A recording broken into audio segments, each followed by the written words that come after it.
Hello students, आज हम पढ़ेंगे संस्कृत एकादशा पाठः विचित्र साक्षी। विचित्र साक्षी का मतलब होता है विचित्र सबूत। तो देखते हैं पहला पैराग्राफ। कश्चन निर्धनो जनः भूरि परिश्रमः किश्चित् वित्तम उपार्जितवान। एक निर्धन व्यक्ति ने अर्थात किसी निर्धन व्यक्ति ने बहुत अधिक परिश्रम करके कुछ धन कमाया। सः स्वपुत्र एकस्मिन् महाविद्यालय प्रवेशम दातु सफलो जातः। और इस तरह वह बहुत एक महाविद्यालय में अपने पुत्र को प्रवेश दिलाने में सफल हो गया। तद्दन्यः तत्रैव छात्रावासे निवसन अध्ययने संलग्नः संभूत। और इसी तरह तत्रैव माने वहाँ छात्रावासे मतलब छात्रावास में निवास करते हुए अध्ययन में उसका पुत्र संलग्न हो गया। एकदा स पिता तनुजस्य रुग्णं ताम कर्मण्य व्याकुलो जातः। एक बार उसके पिता ने अपने पुत्र के बीमार होने की खबर सुनी और व्याकुल हो गया। पुत्रम द्रष्टुम च प्रतिष्ठितः। और पुत्र को देखने के लिए वह प्रस्थान किया। परमर्थ कार्सेन पीड़िता स बसयानम पदातीरेव पाचलत। और जो पुत्र को देखने के लिए गया था वह बहुत गरीब था, अर्थात गरीबी से पीड़ित होकर बसयानम मतलब बस से यात्रा न करते हुए पदातीरेव मतलब पैरों से चलना अर्थात पैदल चलना प्रारंभ कर दिया। पदातिक्रमणेन संचलयम सायं समये अपस्यो गंतव्यात् दूरे आसीत्। वह पैरों से चलते हुए अर्थात पैदल चलते चलते बहुत देर हो गया। फिर वह अपने गंतव्य अर्थात अपनी मंजिल से बहुत दूर था। निसंधकारे प्रसूते विजने प्रदेशे पद यात्रा न शुभः। और उसने सोचा कि निसंधकारे मतलब रात के अंधकार के समय में निर्जन प्रदेश में पद यात्रा करना शुभ नहीं है। ऐसा विचार करके एव विचार्य स पार्श्व स्थिते ग्रामे रात्रि निवासम कर्तु कश्चित्। और ऐसा विचार करके वह पास में ही स्थित गांव में रात्रि को निवास करना उचित समझकर गृहस्थमुपागतः और एक गृहस्थ के घर गया। करुणा परिगृही तस्मै आश्रम प्रायच्छत। और उस करुणा परि मतलब करुणा से भरे हुए उस व्यक्ति ने उसे आश्रय दे दिया। विचित्रा देव गति है। और इस तरह से देवताओं की गति भी विचित्र होती है।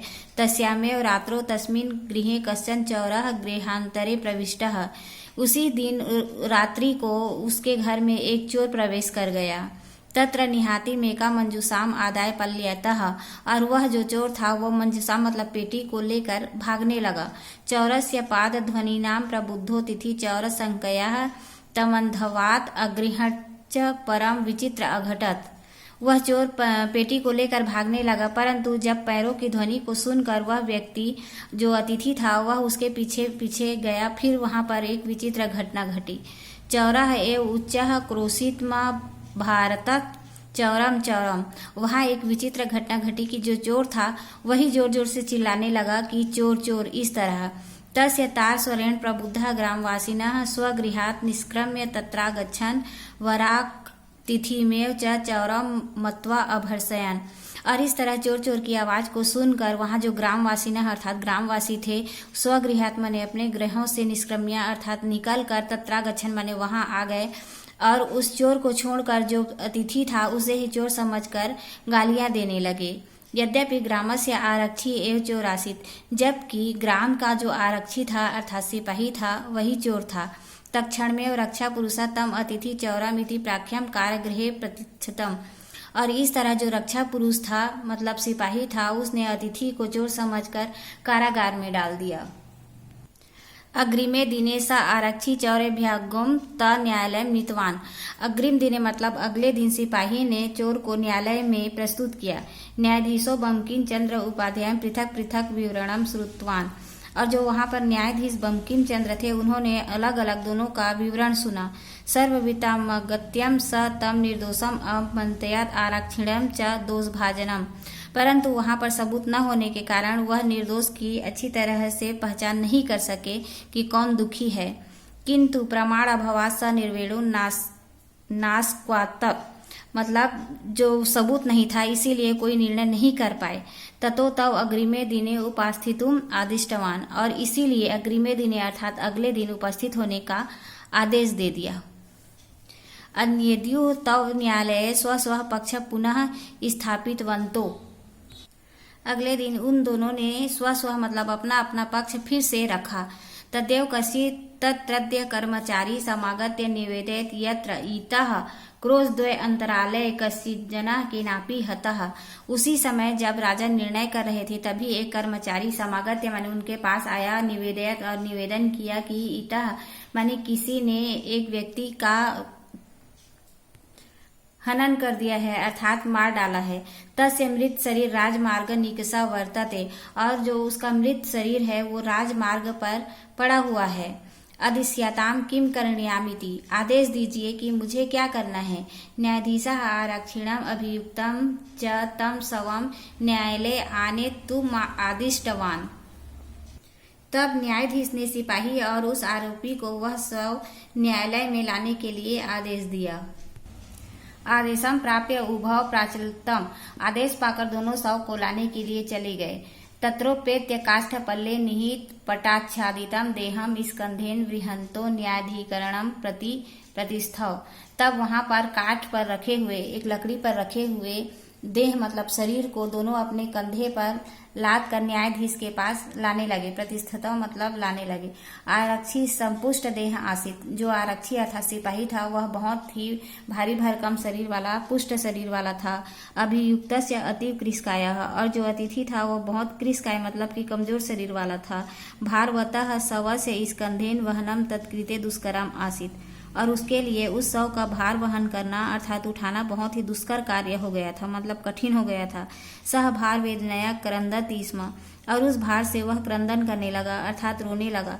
तस्य क्रंदन निशम्य मुदित आरक्षी तमुवाच रे दुष्ट, और उसकी क्रंदन को सुनकर अर्थात उसके विलास को सुनकर सिपाही ने कहा, रे दुष्ट, अरे दुष्ट, तस्मिन दिने मतलब उस दिन, त्वया अहम चोरितया मंजूषयाम ग्रहणात वारितः, उस दिन तुमने मुझे चोरी करने से रोका था अर्थात चोरी किए हुए पेटी को ले जाने से मुझे रोका था। इदानी नीच कृत्य फलम भुक्ष, और इसी का तू फल भुगत। अस्मिन चौर्यभियोगे त्वम वर्षतयस्य कारादंडम लप्स्यसे, और इसीलिए तुम्हें 3 साल का कारादंडम भुगतना पड़ेगा। इति प्रोच्य उच्चय अहसत, और यह बोलकर वह हंसने लगा।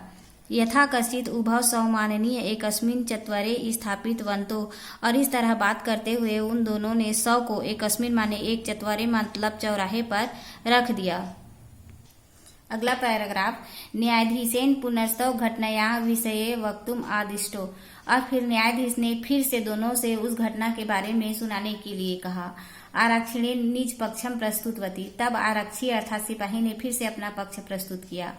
आश्चर्यम अघटम सह सवः प्रावार कम परसयार्य न्यायाधीशमभिवाद्य निवेदितवान, और इसी तरह जब सिपाही अपना पक्ष रख रहा था उसी समय एक विचित्र घटना घटी। जो वह शव था वह उठकर बैठ गया और न्यायाधीश से निवेदन किया, मान्यवर एतेन आरक्षिणा अध्वनि यदुत्तम वर्णयामि, रास्ते में इन्होंने जो जो बात की वो मैं आपसे वर्णन करता हूँ। त्वया अहम चोरितया मंजूषया ग्रहणात वारितः, यह कह रहा था कि उस दिन तुमने मुझे चोरी करने से रोका था। निज कृतस्य फलम भुक्षव, और इसीलिए अपने किए हुए कर्म का फल भुगत। अस्मिन चौराभ्योगे त्वम वर्षतयस्य कारादंडस्य लप्स्यसे, और इसीलिए तुम्हें 3 साल का कारावास भुगतना पड़ेगा। न्यायाधीश आरक्षिणो कारादंडस्य दिश्यम तम जना ससम्मान मुक्तवान, और जब न्यायाधीश ने दोनों पक्ष को सुना तो उसने सिपाही को कारागार में डाल दिया और उस व्यक्ति को ससम्मान मुक्त कर दिया।